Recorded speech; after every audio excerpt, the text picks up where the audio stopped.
Muy bien, buenos días con todos. Nos volvemos a encontrar, vamos a continuar. Vamos a mover esto.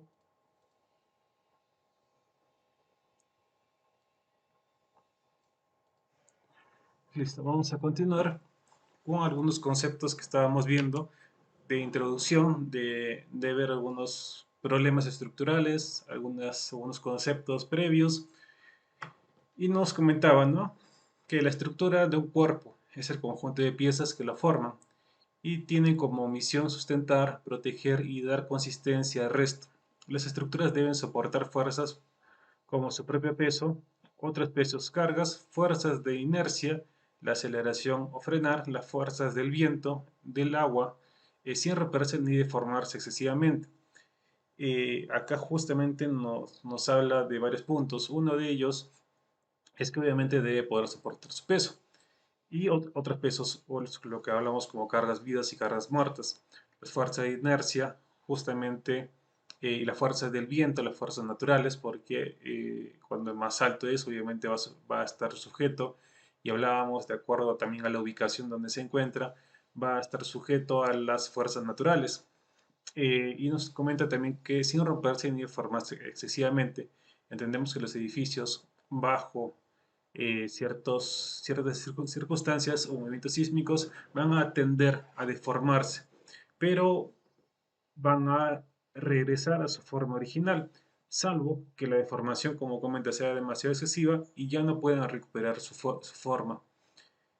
Un ejemplo de estructura natural es el esqueleto de los vertebrados. Con los nuevos materiales y las modernas técnicas constructivas, se ha mejorado la calidad y el tamaño de las estructuras artificiales, que es las estructuras que nosotros hacemos. Dentro de estructuras, nos comenta que son conjuntos de elementos colocados de tal forma que permanecen sin deformarse ni desplomarse, soportando las fuerzas o pesos para los que han sido proyectados. Comenta sin deformarse, pero ya estamos entendiendo de que van a sufrir ciertas deformaciones, pero con la finalidad de que puedan recuperar la forma original. Es el armazón que le da forma a un edificio, o sea, el esqueleto, sostiene un edificio, lo fija al suelo y hace que las cargas se transmitan y estén lo que hace resistente a un edificio ante los movimientos sísmicos.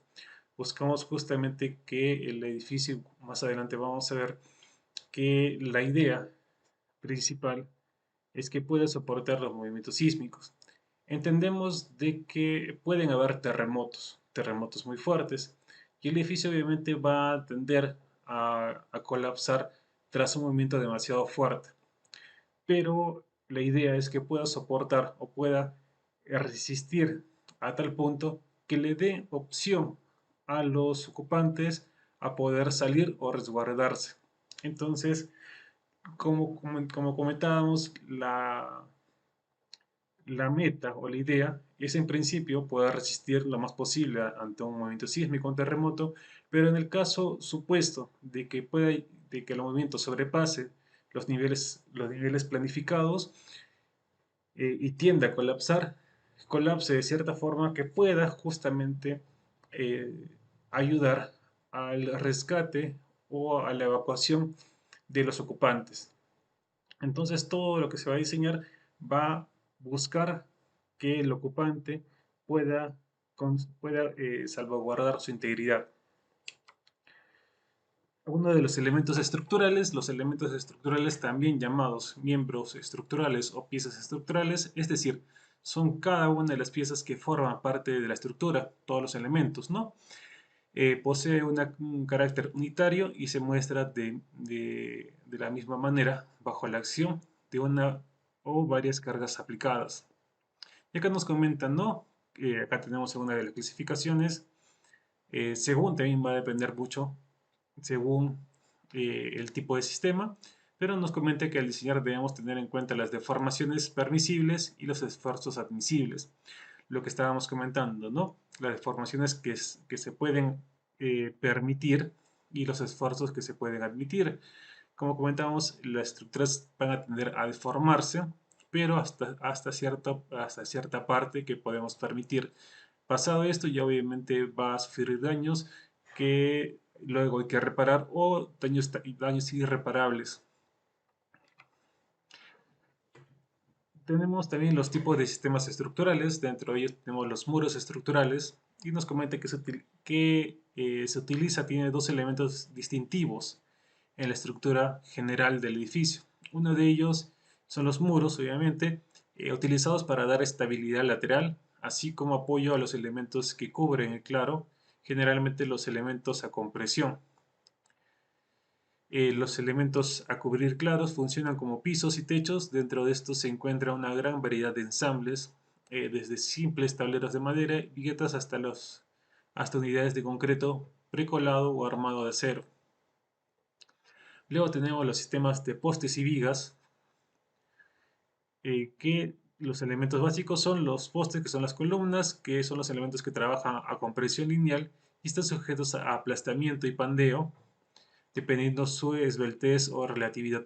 Progresivamente vamos a ir viendo los problemas de la esbeltez de las columnas, que también son similares a las vigas. Las vigas básicamente nos comenta, las vigas básicamente es un elemento lineal sujeto a una carga transversal. Debe generar resistencia interna a los esfuerzos cortantes y de flexión y resistencia deflectiva excesiva.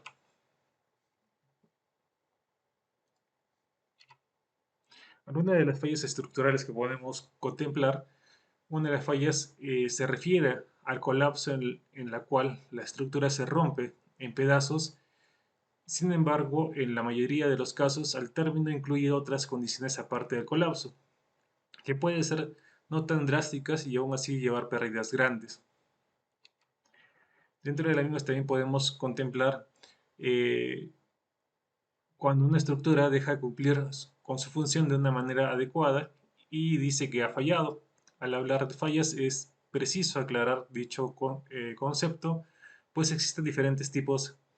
Dentro de ellos podemos encontrar falla por deformación elástica excesiva, fallas por deformación permanente, por separación parcial o por separación total. Y nos dice que estos modos de falla pueden atribuirse fundamentalmente a las falencias en el diseño de elementos estructurales. Eh,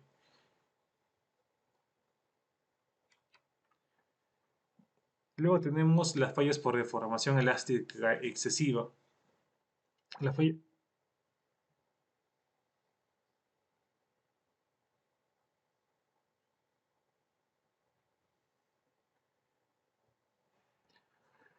nos dice que la falla por deformación excesiva tiene que ver con el funcionamiento de la estructura, que puede causar al usuario miedo de utilizarlas. Por ejemplo, ¿no? El temor de muchos a cruzar puentes colgantes que oscilan considerablemente o caminar sobre redes o placas muy delgadas. También puede ocasionar problemas constructivos como roturas de vidrios. Justamente acá entramos a un tema de los elementos no estructurales como los vidrios, los que se deben contemplar cuando se va a diseñar. Pero acá ya nos empieza también a mencionar la rotura de vidrios, grietas en los cielos rasos y desajustes de las puertas y ventanas. En los casos de piezas de máquinas puede causar roces que aceleran y desgastan. Incluso puede impedir totalmente el funcionamiento de máquinas. Además, hay ocasiones en que dichas deformaciones excesivas originan esfuerzos secundarios que ocasionan fallas muy graves. Acá tenemos algunas fallas por deformaciones. Fallas por deformaciones permanentes es la que se presenta cuando el material se ha sometido a un esfuerzo superior a su límite elástico. Lo que conversábamos, ¿no? Que puede haber un margen de deformación, pero cuando este se supera, pasan estas deformaciones que son permanentes. En máquinas dichas deformaciones impiden su funcionamiento normal la mayoría de las veces. Lo mismo puede ocurrir en las deformaciones propias de la ingeniería civil, haciendo necesario su reparación.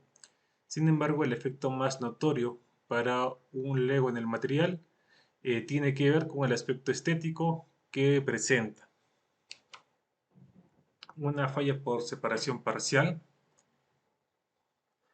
nos comenta que se refiere a que en algunas partes del elemento estructural el material presenta separaciones considerablemente mayores que las normales entre partículas. Se dice entonces que se han presentado fisuras o grietas. Las primeras son en muchos casos imposibles de evitar en algunos materiales, como el hormigón, y pueden tener importancia o no. En algunos casos vamos a ver algunas fisuras, y como comenta, dependiendo la orientación de las fisuras, son permisibles y en otros casos, dependiendo de su ubicación, cuando vayamos a ver un poco las deformaciones permisibles y el comportamiento de los elementos estructurales, vamos a ver cómo es que empiezan a fallar y cuáles las grietas o fisuras que son importantes analizarlas.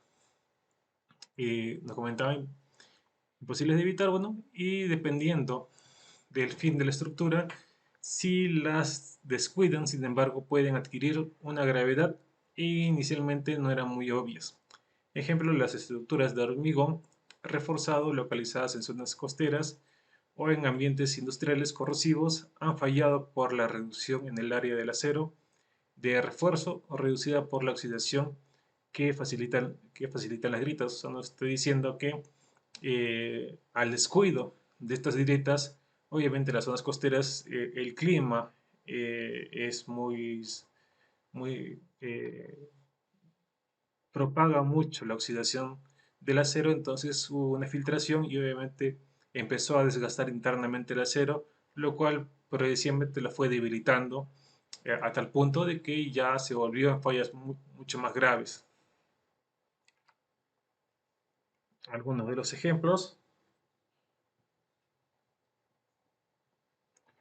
también cómo poderlos, ahí hay formas de poderlos empezar a resolver, pero unas fallas como existen, fallas por separación total, y nos comenta que el más grave desde el punto de vista de seguridad es la falla por separación total o colapso de la estructura.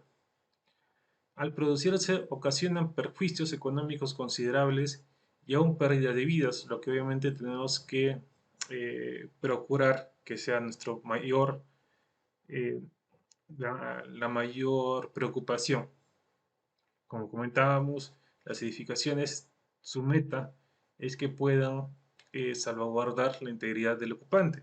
Entendemos de que en algún punto, estábamos conversando, de que en algún punto puede llegar a pasar de que la edificación, bajo ciertas condiciones, obviamente, condiciones que han sido planificadas, porque las edificaciones tienen que soportar cierto nivel de movimiento sísmico. Pasado esto, obviamente, va a tener que fallar, pero va a fallar y el colapso que esta va a tener tiene que fallar de tal forma, o dentro de la planificación buscar que falle de tal forma que pueda darle la oportunidad al ocupante a evacuar o tener puntos de evacuación. Nos comenta que al producirse ocasiona perjuicios económicos considerables y aún pérdidas de vida. Por esta razón, solo es permitida en el laboratorio pues conocer el comportamiento estructural hasta la rotura incide en la deformación, en la formación, perdón, formulación de las normas de diseño. Es claro que un material o estructura que falle de un modo súbito o explosivo requiere mayor margen de seguridad. Por eso comentábamos que falla de un modo muy súbito explosivo, ¿no? Que cuando el tipo de falla permite tomar el tiempo de medidas correctivas. Lo que comentábamos, ¿no? Entonces, ¿por qué las fallas estructurales? Nos comenta que por falla de materiales, fatiga elástica o mala elección, los elementos a veces, las fallas que estábamos conversando, por fallo de diseño, los errores de cálculo o dibujo que tenemos que totalmente evitar, o por fallos incontrolables, algunos fallos naturales que son los que incluimos dentro de nuestro análisis, ¿no? los vientos, las inundaciones, sobrecargas, terremotos, ataques terrorísticos, de algunos ataques. Entonces, decíamos que la edificación puede llegar a fallar por alguno de estos factores incontrolables, como movimientos sísmicos demasiado grandes, vientos huracanados, inundaciones, huaicos y demás, pero estos deben poder resistir o deformarse o soportar de tal forma que puedan, como comentábamos, dar oportunidad al ocupante. Otro tipo de fallos estructurales tenemos la fatiga. El fenómeno de fatiga es considerado responsable aproximadamente de más del 90% de las fallas por rotura de uniones soldadas y precede muchas veces a una fractura rápida. Una discontinuidad que actúa como concentrador de tensiones puede iniciar bajo cargas cíclicas, una fisura por fatigas que puede propagarse lentamente hasta alcanzar un tamaño crítico, a partir del cual de manera rápida pudiendo conducir el colapso casi instantáneo de la estructura afectada. Igual, la fatiga a veces, acá nos comentan, ¿no? Las formaciones elásticas y plásticas que sufre un material se suele idealizar asumiendo que la misma se produce de manera instantánea al aplicarse fuerzas que la originan, la deformación que puede desarrollarse posteriormente en algunas situaciones y que progresa en general con el tiempo se conoce con el nombre de grep. La fractura rápida se puede definir la fractura como la culminación del proceso de deformación plástica. En general,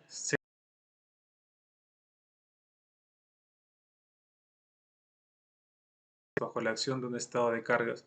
Como vemos, la fractura se sucedió y lo separó de manera abrupta. Algunas fallas sísmicas que podemos ver, como es el movimiento sísmico, y nos comenta que hay algunas razones por las cuales los edificios experimentan fallas estructurales. Algunas de estas fallas pueden evitarse, mientras que otras están fuera del control del constructor.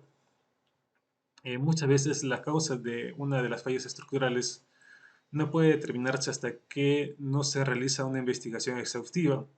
La causa puede entonces ser evitada de las construcciones futuras. Justamente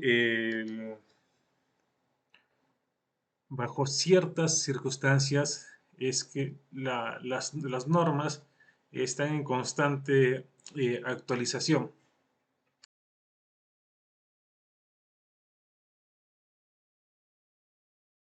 Justamente va en relación a las fallas que se van dando. Algunos terremotos que se han ido dando en el Perú han generado eh, una mayor rigidez en cuanto a la norma, que justamente las experiencias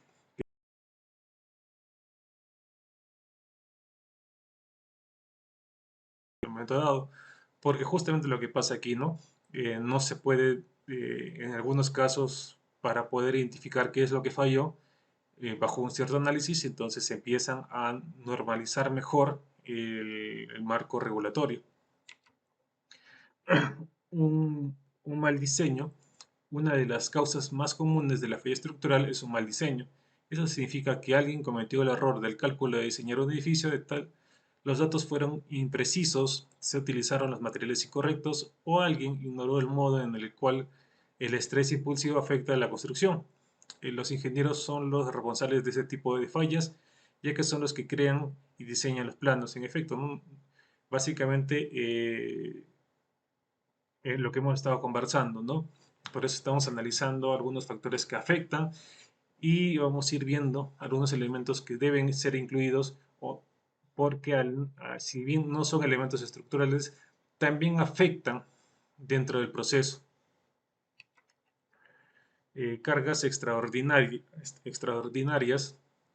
Los edificios están diseñados para poder soportar condiciones específicas. Cuando se exceden estas condiciones pueden ocurrir fallas estructurales.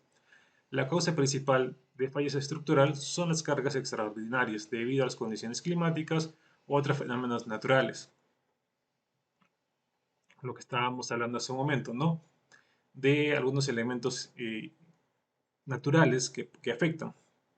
Algunos efectos de cargas extraordinarias incluyen la fuerza de los vientos huracanados, los terremotos y la acumulación de hielo o nieve en los edificios que están construidos en áreas eh, que son propensos a sufrir estos problemas, están diseñados para soportar estas fuerzas y se construyen de manera muy sólida. Sin embargo, algunos tipos de cargas extraordinarias no pueden anticiparse y suceden fallas extraordinarias. Son algunos problemas naturales pueden predecirse y otros entendemos que es justamente como la naturaleza es muy dinámica, no se llegan a poder predecir y suceden los problemas. Algunas construcciones defectuosas. Las construcciones defectuosas ocurren cuando se utilizan materiales inadecuados para la construcción. Usualmente un inspector se dará cuenta de estos problemas y solicitará que sean corregidos.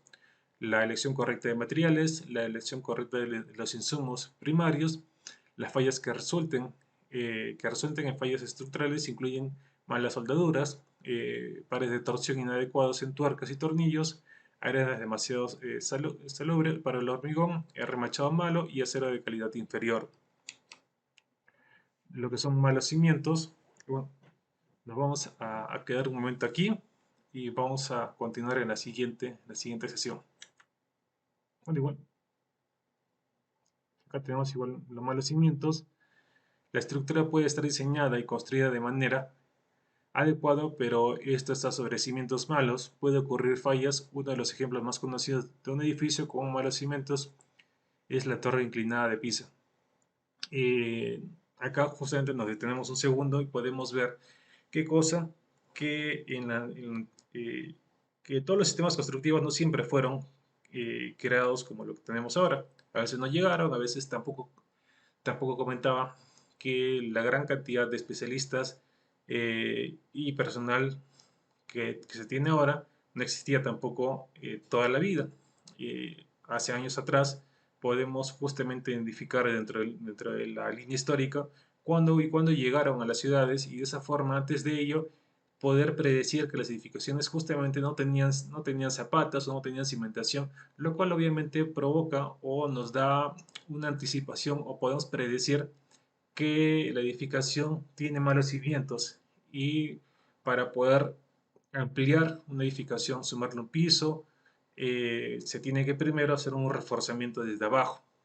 Entonces, ya nosotros, antes de evaluar una edificación, ¿qué es lo que hacemos? Vemos la antigüedad y según entendiendo la antigüedad, podemos predecir eso, ¿no?